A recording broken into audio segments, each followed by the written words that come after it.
सोच क्या रखनी चाहिए? बड़ी। भगवान के पास कोई लैंग्वेज के वो नहीं लग रहे कि अनुवाद करने वाले लग रहे हैं। अपन को हमेशा पॉजिटिव रहना चाहिए, कभी नेगेटिव नहीं रहना चाहिए। भगवान अपन जो भी मांगते हैं तो भगवान ने काम सीखा तथास्तु, इसके अलावा भगवान कुछ नहीं जानता। आप कहीं उनसे पूछ के देखो क्या हाल है, बोला कट रही है, तो भगवान कहता है तथास्तु, कटती रहती है। कई बार देखना कहीं से पूछना क्या हाल है, बोला टेम पास हो रही है, भगवान कहता है होती रहे तेरी टेम ही पास होती रहे। मैं कई वो आदमी बुरे लगते हैं, मैं कई बार पूछा क्या हाल है, बोला टेम पास हो रही है। मैं तू बैठ जा 2 घंटा तारी टेम पास नहीं हो जैसे, वरना क्यों करें टेम पास हो जाए। हमेशा लैंग्वेज रखनी चाहिए, बहुत शानदार है, बहुत बढ़िया हाल है, बहुत मस्त है, तो उधर से भगवान कह देता तथास्तु, तुम मस्त रहे यार। भगवान ऐसे थोड़ी है, भगवान को लैंग्वेज है क्या? किसी को उर्दू आती है, किसी को संस्कृत आती है, किसी को तमिल आती है, किसी को राजस्थानी आती है, किसी को अंग्रेजी आती है। अरे तो भगवान के पास वो लगे अलग अलग यंत्र लगे हैं कि कौन बोल रहा है। इसलिए तो अपन कहते हैं कि 24 घंटे में एक बार सरस्वती जी ऊपर बैठती है, तो इसलिए हमेशा सही बोलना चाहिए कि मैं बहुत मस्त हूं, बहुत अच्छी तैयारी चल रही है, बहुत अच्छी मेहनत कर रहा हूं, बहुत बढ़िया है। तो हमेशा सोच कैसी रखनी चाहिए? पॉजिटिव। और एक कभी भी बहनाबाजी नहीं करनी चाहिए। जैसे होता है ना कि काल तुम्हारो काम हो जो, नहीं तो मैं पढ़ लेता। मतलब जो परिस्थितियां हैं आपके सामने, वो परिस्थितियां वैसी रहेगी जैसी है, उनमें आप कोई बदलाव नहीं कर सकते। कई बार स्टूडेंट जैसे ये कह रही थी कि सर मैं खूब पढ़ लूं लेकिन मुझे घर का काम करना पड़ता है। बात सही है, वो करना पड़ेगा, मां बाप की सहायता करनी पड़ेगी। परिस्थितियां ऐसी है कि उन्हीं परिस्थितियों में अपन को पढ़ना पड़ेगा। लेकिन सबसे बड़ी चीज होती है समय का मैनेजमेंट करना। अगर आपने जीवन में समय का मैनेजमेंट करना सीख लिया ना, तो आपको सब कुछ आता है। तो एक दिन मेरी तरह एक छोटा सा आदमी था, उसने छोटा सा था, भगवान पर आरोप लगाया कि हे भगवान तूने क्या अन्याय किया है, इतना छोटा बनाया। कई बार मेरे को मैप भी टांगना पड़ता है, तो बुलाना पड़ता है? तो भगवान ने कहा कि हाँ मैंने अन्याय किया है। मैंने किसी को काला बनाया, किसी को गोरा बनाया, किसी को पतला बनाया, किसी को मोटा बनाया। एक बना था वो गेंडा बना देता है एकदम। मैंने अन्याय किया है, लेकिन एक चीज में मैंने कभी अन्याय नहीं किया है। बोला वो किस चीज में? बोला सबको, चाहे रोडपति हो चाहे करोड़पति हो, चाहे प्रधानमंत्री हो चाहे एक भिखारी हो, चाहे राष्ट्रपति हो, कोई भी हो, सबको मैंने दिए हैं 24 घंटे। हर एक तुझ में दम है तो इन 24 घंटों का यूज कर। और तू एक दिन ऐसा बन जाए कह रहा है मैप नहीं लगा सकता, अरे 5 आदमी आएंगे तेरे को उठा के ऊंचा कर देंगे और मैप लगवा देंगे। योग्य बन, मतलब यह है कि आप योग्य बन सकते हो अगर 24 घंटे का मैनेजमेंट आपने सीख लिया। सही उपयोग अगर 24 घंटे का करना सीख लिया तो समझ लेना कि आप जीवन में सफल हो। जैसे मानो घर पर काम करना पड़ता है, रोटी भी बनानी पड़ेगी, झाड़ू भी लगाना पड़ेगा। वैसे सबसे ज्यादा बहानेबाजी कौन करती है? लड़कियां। देखो एक काम को 2 बताएगी, सर हम सुबह उठते बारी झाड़ी निकालते हैं। अरे बारी निकाली, झाड़ी किसने निकाली?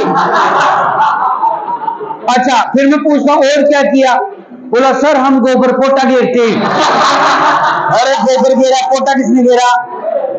सर हम दूध धार निकालते हैं। दूध निकाला, धार किसने निकाला? सर हम बारी वारी लगाते हैं। बारी लगाई, वारी किसने लगाई? फिर कहती है सर हम रोटी टूक बनाती हैं, हम पानी पाट भरती हैं। तो पानी भर के 2 काम बताना इनके उसमें।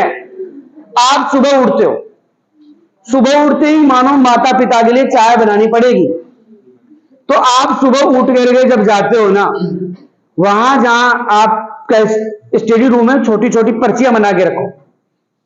तो जाते समय एक पर्ची को ले गए, देख लिया कि नेक तरंग बुद्धि सिंह ने लिखा था, और आराम से उस पर्ची को 2 बार निकाल के देख लो, बाकी वापस जेब में डाल लो। नेक तरंग जिंदगी में नहीं बोलोगे, क्योंकि आप जैसे मानो चाय बना रहे थे तब तक दिमाग में एक लाएंगे नेक तरंग बुद्धि सिंह ने लिखी है।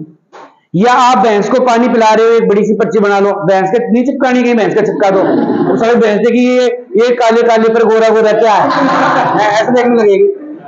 अब आप एक पर्ची रखिए, उस पर्ची में वो चीजें लिखिए जो आपको याद नहीं हो रही है, वो चीजें लिखो जो याद नहीं है, और उनको उस समय आप देख लो। अगर उस समय आप देखते हो तो वो चीजें ज्यादा याद होती है, क्योंकि एक ही प्रश्न को आप 5 मिनट तक दिमाग में रखोगे कि सुरजन चरित्र ग्रंथ जो है चंद्रशेखर ने लिखा, तो वो देख लिया तो कई देर आपके दिमाग में रहेगा। या आप खाना बनाना पड़ता है, आप रोटी बना रहे हो ना, उसी समय रोटी बनाते रहो, किताब कॉपी रख लो और उसमें और हमसे बोलो कि रंग महल बूंदी में, रंग महल बूंदी में, रंग महल बूंदी में, रंग महल 17 साल में बनाया था। सारा जिंदगी में नहीं बोले ऐसे प्रश्नों को, और फिर उस पर डालो, तवे पर डालो, आराम से घुमाओ। या आप सुबह देखो, एक नियम होता है, नियम क्या होता है कि अपन को जो प्रश्न याद करने होते हैं ना, ज्यादा याद नहीं करने होते। अगर आप डेली चाहो ना तो दैनिक क्रिया करते समय डेली 50 प्रश्न याद कर सकते हो। कैसे? मानो कोलगेट कर रहे हो, कोलगेट में 2-3 मिनट लगती है, 2 प्रश्न आसानी से याद हो सकते हैं, 2-3 प्रश्न आसानी से। हाड़ौती में चौहान वंश की स्थापना देवी सिंह ने की थी, हाड़ौती में चौहान वंश की स्थापना देवी सिंह ने की थी 1241 में हुई है, 1241। तो ऐसा करोगे तो बहुत अच्छी तरह याद होगा, ना कभी देवी सिंह बोलोगे ना कभी 1241 बोलोगे। ऐसे छोटे छोटे समय आप नहा रहे हो, उस समय के देवी सिंह का संबंध जो है हाड़ौती से, बूंदी से, दोनों से था। तो मतलब उन प्रश्नों को बार बार दिमाग में घुमाते रहिए। ये केवल आप 6 महीने कर लीजिए। एक दिन के डेली अगर 50% कब याद कर रहे हो? उस समय याद कर रहे हो जब दुनिया उस समय को खराब कर रही है। आप कोचिंग आते समय, जैसे कोई 15 किलोमीटर से आता है, कोई 10 किलोमीटर से आता है, कोई कहां से आता है, मानो कोई चीतवाड़ी से आ रहा है, चीतवाड़ी से आ रहा है तो जरूर उसको आधा घंटा कोचिंग पहुंचने में लगेगा। अब गाड़ी में बैठे बैठे खाना एठिन देखे, इससे बढ़िया है कि मोबाइल है तो मोबाइल में या एक कॉपी मांगुली लेके रखो, बीच में खोल के देख लो, अच्छा अच्छा ये बात थी, साइंस वाले सर ने फॉर्मूला लिखाया था, मैथ वाले नहीं लिखाया था। दिमाग को घुमाते रहिए। आप 50 नहीं बल्कि डेली के 100%। आप 10 आते समय गाड़ी में याद कर रहे हो, 10 आते समय 20% तब हो गए जब आपका समय बिल्कुल बेकार जा रहा था। कोलगेट कर रहे हो उस समय आपका समय बेकार जा रहा था, भैंस को पानी पिला रहे हो बेकार समय जा रहा था, आप खाना बना रहे हो उस समय आपका टाइम खराब हो रहा था, झाड़ू निकाल रहे हो टाइम खराब हो रहा था। ऐसे करते करते 2-2, 5-5% करते आराम से 50% डेली के याद हो सकते हैं। एक महीने के कितने हो गए? 1500% हो गए। और 6 महीने के कितने हो गए? 15 से दिए, ये 6 महीना में एक करना जना क्यों ही नहीं कर रहा, जखमार या जना उस समय आसानी से याद कर सकते हो। अरे कोई भी आप एक किताब लाते हो वस्तुनिष्ठ की, उसमें 15 अति आते थे 1000%, तो आराम से उसी समय हो रही है जब आप कुछ नहीं कर रहे। आपके पढ़ाई के टाइम टेबल तो अलग है, आपका टाइम टेबल अलग है। अगर आप वैसे नहीं कर रहे पढ़ाई के टाइम भी, अगर सोचो ना कि मुझे ज्यादा याद नहीं करना, मुझे डेली का ना 100% याद करने, इतने से भी एक बार सोच लो ना कि मुझे डेली के 100% याद करने से ज्यादा करने ही नहीं है, तो आप आसानी से कर सकते हो। 100 एक दिन के याद कर रहे हो, एक महीने में कितने दिन होते हैं? 30 दिन होते हैं, मतलब आप कितने % कर पा रहे हो? तो आप 3000% याद कर सकते हो एक महीने में। कई ऐसे हैं जिनको मैं जानता हूं 5-5 साल भी हो गई तैयारी करते हुए, आज भी वो तैयारी कर रहे हैं, 5 साल से लगे हुए हैं। सोचो एक साल के कितने % याद कर रहे हैं? भारतीय 36,000%। 36,000% अगर 12 महीना में याद किया हो तो एग्जाम में तो 100 ही आना है। तो आप 36,000 करा जब हम 100% गुना सके। लेकिन वो ये है कि 100% है तो उनको याद ही करना है। यानी मैं ऑप्शन बताओ गुरुजी, ऑप्शन देख के बता दूं, या ऑप्शन देखने से बताओगे तो वहां एग्जाम में कुछ नहीं बता पाओगे। फिर 4% देखेंगे, यार 6 तो चेहरा मस हुई, एक जरूर चामस हुई, सही बात है, ये नहीं खोज की, एक जरूर है। तो मतलब इस टाइम को सदुपयोग लेना सीखो। जैसे नहीं, यहाँ काफी अच्छे बच्चे हैं। अधिकांश तो मैं देखता हूं कि जब क्लासें चेंज होती है तो अधिकांश मेरे को वहां मिलते हैं, इस अपने समाचार पत्र वाचनालय रूम में मिल जाते हो, और या तो उतार रहे होते हैं या याद कर रहे होते हैं या फोटो खींच रहे होते हैं उसकी। तो आप कर रहे हो मैनेजमेंट, लेकिन इस धीरे धीरे समय के मैनेजमेंट को और बढ़ाओ। और हर जगह जहां आपका समय खराब हो रहा है वहां कई बार ऐसे होते हैं अनावश्यक, जैसे आपने रूम ले रखा है, कई बार अनावश्यक मेरे जैसे होते हैं चाहे टाइम पास करे हो, तो वो आ जाता है, उस समय आप पढ़ नहीं पाओगे, गप्पे लड़ाओगे। इससे बढ़िया है कि उस समय वो काम करो जो आप बाद में करने वाले थे। जैसे वहां खाना ही बनाना है कि यार मन तो खाना बनाने से, तो वो अपना टाइम खराब कर रहा है, उस समय अपन ने खाना बना लिया, सर वो तो रोज आएगा क्योंकि बड़ा बनाया मिल जाएगा उसको, है। और एक स्पष्ट शब्दों में, अगर आपका समय नष्ट हो रहा है ना, तो उन्हें स्पष्ट शब्दों में कह दिया करो, यार देखो मेरे घर वालों ने इतना ही मेरे को समय दिया है, 12 महीने या 6 महीने दिए, इतने तैयारी का टाइम है। अगर मैं ऐसे फालतू की बातें करके अगर समय खराब कर दूंगा तो मेरा सिलेक्शन नहीं होएगा और घर वाले मेरी पढ़ाई छुड़ा देंगे। इसलिए मैं क्षमा चाहता हूं, मेरे 1 साल का समय है, इस 1 साल के समय मुझे तैयारी करनी है, और अगर नहीं हुआ तो भी मैं तेरे से बाद में बात कर लूंगा, और हो गया तो भी कर लूंगा। फिलहाल मैं क्षमा चाहूंगा, मैं आपके साथ नहीं जा सकता। मेरे जैसे कई लोग होते हैं, चाल जिम्मे लूं बाहर जिम्बा को नाम लेता है, छोड़ा जाए पढ़ाई जाए बाढ़ में। पहले ऐसा लगता है कि जैसे मानो उनको आगे जीवन में मिलेगा ही नहीं जीवने के लिए, ये सारी चीजें मिलेगी बाद में ज्यादा लोग बुलाएंगे आपको, जो दिख कहेंगे आना ही है, आप नहीं आओगे तो मतलब साथी नहीं होगी। तो समय का सही सदुपयोग, हाँ, लेकिन साथ में चीज का ध्यान रखना, जैसे प्रश्न वगैरह याद करते हो तो एकदम बिंदास तरीके से, आपने टारगेट लिया, आपने टारगेट ले रखा, साहब मुझे 100 प्रश्न याद करने हैं, जब 100 प्रश्नों का टारगेट पूरा हो जाए तो पूरा एंजॉय करो भैया, आज का खुश रहना सीखो। ऐसे नहीं कि एकदम मुंडो जा रही है, एकदम खुशी। वो कहते हैं ना, कई लोग डिप्रेशन में चले जाते हैं, नेगेटिव सोचने लगते हैं, तो वो लोग सोचते हैं जो हंसमुख नहीं रहते। आपको हमेशा क्या रहना है, जब बात कर रहे हैं तो बस फिर तो लंबी फेंकनी है, उसमें बिल्कुल कंजूसाई नहीं करनी है, हंसते हुए रहना है। इससे क्या होता है, नेगेटिव एनर्जी नहीं आती, वरना अपन ऐसे ये क्या है, कभी भी उदास नहीं रहना है, खुशी। आप और कोई भी टॉपिक निर्धारित करते हो, जैसे आप कोई भी टॉपिक का रिवीजन करते हो, रिवीजन करने से पहले दिमाग सेट करो कि मुझे है ना उस पार्ट का रिवीजन करना है, थोड़ी सी देर में मैं जरूर याद कर लूंगा, इसको ज्यादा समय मेरे को लगेगा ही नहीं, मैं बहुत आसान तरीके से याद कर लूंगा। ये आप पहले से माइंड सेट करो। जब आप उस चैप्टर को याद करने बैठोगे तो कम समय में याद कर पाओगे उसको, और बहुत अच्छी तरीके से। आप सोच ही नहीं रहे, आधा घंटे देख रहे यार क्या याद करूं, इसको भी नहीं करूं, इसको भी याद नहीं करूं। दिमाग में पहले सेट करो टारगेट। सुबह उठते ही पहला टारगेट ये होना चाहिए कि मुझे इतने समय में पूरा काम कंप्लीट करना है, इसलिए मैं छोटा छोटा इस चीज का बंटवारा, और कभी भी बड़ा चैप्टर एक साथ मत पढ़ो, उसको छोटे छोटे किस्तों में लो। किस्तों में लेने से क्या होता है, वो टारगेट कंप्लीट होता है, एक खुशी मिलती है, और खुशी के चक्कर में वो क्या रहता है, याद रहता है। टारगेट एकदम से बड़ा मत लो, इतना बड़ा मत लो कि पूरी रस्सी एकदम टाइट हो जाए तो टूटती है, फिर वो टाइम टेबल टूटता ही है। इतना टाइम टेबल रखो जो आसानी से आपका कंप्लीट हो सके, लेकिन वो नियमित होना चाहिए।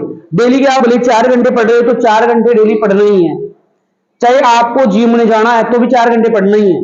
जिम के आगे मजबूरी थी जाना, आगे आने के बाद में, या आप और कोई काम करते हो, मानो कि ऐसे भी बेचारों को काम करना पड़ता है, तो काम करना पड़ता है तो वहां भी आप बैठ के पढ़िए, नियमित रखिए उसको, समय को बचाइए। और समय को देखो, आपको पता है इस पशु परिचर भर्ती में 17 लाख फॉर्म लगे, सभी मास्टर अच्छा पढ़ाते, सभी तैयारी कर रहे हैं, तो लगना तो लगभग 6,000 को ही है भाई। 17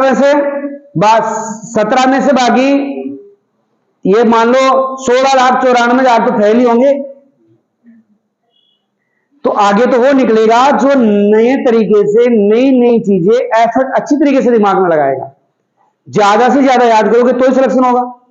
फिर अपन उदास हो जाते हैं कि गुरुजी मैंने तो तैयारी तो अच्छी की थी, अभी मैं सुपरवाइजरों को देख रहा हूं वो डिमोटेड हुए घूम रहे हैं कि सर मैंने तैयारी तो अच्छी की थी, मेरे तो ना 70 से भी कम हो गए। तो कम हो गए तो आपने तैयारी अपने हिसाब से अच्छी की थी, लेकिन आपसे भी कोई थे जो और अच्छी कर रहे थे, इसलिए अपन रह गए। क्या इतना से राजस्थान है भाई? सुपरवाइजर में 2-2.5 लाख लोगों ने फॉर्म लगाया होगा, अपन गलतफहमी के शिकार हो गए कि अपन तैयारी कर रहे थे। नहीं, कई ऐसे हैं जो रात को भी लाइब्रेरी में पड़े रहते हैं, या अपने घर पर रात को भी लाइट जला के पढ़ते रहते हैं। अपन से ज्यादा पढ़े होंगे वो, तभी उनके 80, 77 या 75% बन रहे हैं, और अपन उससे नीचे इसलिए आ गए क्योंकि अपन ने कहीं ना कहीं कंजूसाई की। उन जितना नहीं पढ़ पाए, वो और ज्यादा मेहनत की थी अपन से भी ज्यादा। अपन जिम में गए, 2 घंटे खराब करके आए, तो हो सकता है 2 घंटे में उस बंदे ने एक पार्ट कंप्लीट कर लिया था और उसमें 2% आ गए, 2 आते ही वो आगे निकल गए, अपन पीछे रह गए। तो समय तो उतना ही है, उसी समय में सारा काम करना होता है अपन को। तो सबसे बड़ी चीज होती है समय का मैनेजमेंट। अगर अपन ने करना सीख लिया ना, तो सारी चीजें आसान हो जाएगी। और एक अपनी कमजोरी पहचानो। कई तो कमजोरी छुपाते हैं। मैंने तो कल परसों भी कहा था, टेस्ट में जैसे वो कर रहे हैं सारी तैयारी, जनरल साइंस जैसी कोई एग्जाम है जैसे जनरल साइंस नहीं आती, फिर वो लड़के या लड़की टेस्ट को छोड़ रहे हैं जनरल साइंस को। इसका मतलब यह है कि वो इस बात से डर रहे हैं कि कहीं मैंने जनरल साइंस का दिया और 20 में से अगर 20 में से अगर 5 ही आए तो सर को पता चल जाएगा और भी ये टेकल करेंगे भाई कम कैसे आ रहे हैं तेरे इतने नंबर। तो अपनी कमजोरी को पहचानो, कमजोरी कहां है। मानो भयंकर सर्दी होती और मेरे को लगता है यार सील लाग रहे थे, मैं एक और पहन लूं फिर भी सी लाग रहे थे, एक और पहन लिया फिर भी सी लग रहा है। अरे तो इसको बंद करना है चैन को, चले कमजोरी तो चैन है और तू ऊपर पीछे वजन डाले जा रहा है। आपकी तैयारी एक सब्जेक्ट में अच्छी है, दूसरी एकदम वीक है, उसकी तरफ ध्यान नहीं दे रहे। आप ध्यान दे रहे हो जिसमें अच्छी है, जिसमें मजा आता है पढ़ने में, केवल उसी को पढ़ रहे हो, तब वो सिलेक्शन से वंचित रह जाते हैं। तो इसलिए अपनी अपनी कमजोरियों को पहचानो कि करंट में कमजोरी है, कि राजस्थान में कमजोरी है, या एनिमल वाले पोर्शन में है, या मैथ में कमजोरी है, या साइंस में कमजोरी है। जिस सब्जेक्ट में कमजोरी है उसकी तरफ ज्यादा ध्यान दो। जिस सब्जेक्ट को पढ़ने से ज्यादा दिमाग खराब हो रहा है, इसका मतलब आप ज्यादा कमजोर हो। जिसमें ज्यादा मजा आ रहा है, इसका मतलब आप उसमें अच्छे हो चुके हो। और मैंने पूरे जो टेस्ट लगे हैं उनकी लिस्ट वहां लगा रखी है, प्लस एक लिस्ट मेरे पास भी मैं सेव रख रहा हूं कि आप लोग कौन हो जो उतार चढ़ाव में। जब भी फ्री होता हूं तो उस लिस्ट को देखता रहता हूं कि यार कौन सा स्टूडेंट है जो बेस्ट है कर रहा है, कौन सा है कमजोर कर रहा है। तो उस चीज की तरफ भी मैं ध्यान देता हूं। लेकिन आप उसको टाइम बढ़ाओ। मैं कहीं को वहां बुलाता भी, ऑफिस में बुला करके उनको कहता भी हूं थोड़ा सा इस सब्जेक्ट की तरफ विशेष ध्यान दे, ज्यादा टाइम दो। तो कोशिश करो कि बेस्ट से बेस्ट हो। और हमेशा मैं एक बात कहता हूं, जो आपके माँ बाप चाहते हैं ना आपसे, वही हमेशा मैं चाहता हूं। आपके माँ बाप चाहते हैं कि मेरा बच्चा या बच्ची अच्छा कार्य करे, और मैं भी चाहता हूं कि मेरे स्टूडेंट जितने पढ़ते हैं वो अच्छा कार्य करे, सफलता। अगर आप जीवन में सफल हो गए ना, तो सबसे ज्यादा फायदा माँ बाप से पहले आपका है। क्योंकि माँ बाप तो 4-5 साल 10 साल सुख ले लेंगे, सुख तो आपको ही लेना है। हमें भी देखो, सबसे पहले फायदा होगा आप खुद को, फिर आपके माँ बाप को, तीसरे स्थान पर हमें भी फायदा होगा, क्योंकि हमारा भी नाम होता है। हमें भी स्टूडेंट मिलता है ना, कहता है कि सर आपके पास पढ़ा था और मैं लग गया था, तुम्हें बहुत खुशी होती है। कई बार मैं कहता हूँ मजाक में कि ओम जी की बर्फी लगेगी। आप कभी मिठाई ला रहे तो देखना, मुश्किल से आधी पीस भी नहीं खाते, एक कोना तोड़े खाते हैं। लेकिन वो आपकी जो मिठाई होती है ना, लगने के बाद में जो खुश होकर के लाते हो, उसका खाने का ही मजा और है। वरना कोई महंगी थोड़ी 420 की आती है, मैं महीने में 1-2 बार ले जाता हूं, लेकिन वो उसमें उतना आनंद नहीं आता जितना आप लगने के बाद में जो मिठाई लाते हो और आपके चेहरे की चमक होती है ना, वो चमक को देखकर अच्छी लगती है हमें। आप जिस दिन नौकरी लगोगे उस दिन आपकी आंखों में आंसू आएंगे। और कभी भी अपनी माँ या पिता से आंखें मिला करके कहो कि आप हमसे क्या चाहते हो, हमें बताओ। उनसे पूछ के देखना, अंत में एक ही बात निकल गया कि बेटा मैं चाहूं तो नौकरी लाग जाए, या बेटी नौकरी लाग जाए, तो तेरा पगमल खड़ा हो जाए। उसके लिए आपके माँ बाप आपको पैसा देने के तैयार है। मैंने 7,000 के लिए कहा, आपके घर वालों ने 7,000 दे दिया है, तो उनका फर्ज वहीं तक था। अब फर्ज मेरा और आपका शुरू होता है। आपकी सफलता में सबसे बड़ा योगदान आपका है। ध्यान रखना, आप अगर सफल होते हो ना, तो 90% जो योगदान है वो विद्यार्थी का ही होता है। और 9% होता है शिक्षक का योगदान होता है, हमारा केवल 9 ही है, क्योंकि हम आपको पढ़ा सकते हैं, सीखना याद करना एग्जाम देना तो आप है, और बच गया 1%, उसे कहते हैं भाग्य। तो बाकी 99% तो आपके पास 1% ही भाग्य है, जिसको अपन भाग्य, डेस्टिनी, लक जो भी आप कहते हो, वो 1% है। तो आपने, अगर आपका काम सबसे ज्यादा आप ही को करना है, हम मास्टरों को तो कितने सारे मास्टर मिलकर के है ना 9% काम कर रहे हैं भाई, कम से कम 5 स्टाफ लग रहा है, वो 5 स्टाफ मिलकर के 9% काम कर रहा, आपको अकेले 90% काम करना है, इसलिए आपको ही किताबों को ज्यादा समय देना है। तो जितना ज्यादा समय दोगे उतना ही आप में ऑटोमेटिक निखार आएगा। जब रिजल्ट मैं सुनाता हूं या वहां लगाता हूं, उसके बाद में देख करके एनालिसिस किया करो कि मुझे कहां कमजोरी है, कहां सुधार करने की आवश्यकता है, और जितना ज्यादा सुधार करोगे उतनी बेस्ट आप कर पाओगे। अब जो टेस्ट होने वाला है 29 फरवरी को होने वाला है, तो उसके लिए मैंने पहले से बता दिया है कि कंप्लीट में से आएगा, तो आप अब से दौरान करना, ऐसे नहीं डरो मत कि उस दिन आओ नहीं, आपको केवल उस दिन एग्जाम देना है, एग्जाम के हिसाब से आना है, आकर के उसे बंदास दो, ताकि आपकी गलतियां आपको पता चले, उससे सीखो और सुधार करो। भाई एक बारी गलती कर दी तो दोबारा थोड़ी करोगे गलतियां, भाई गलती से सीखना जरूरी है, ठीक है।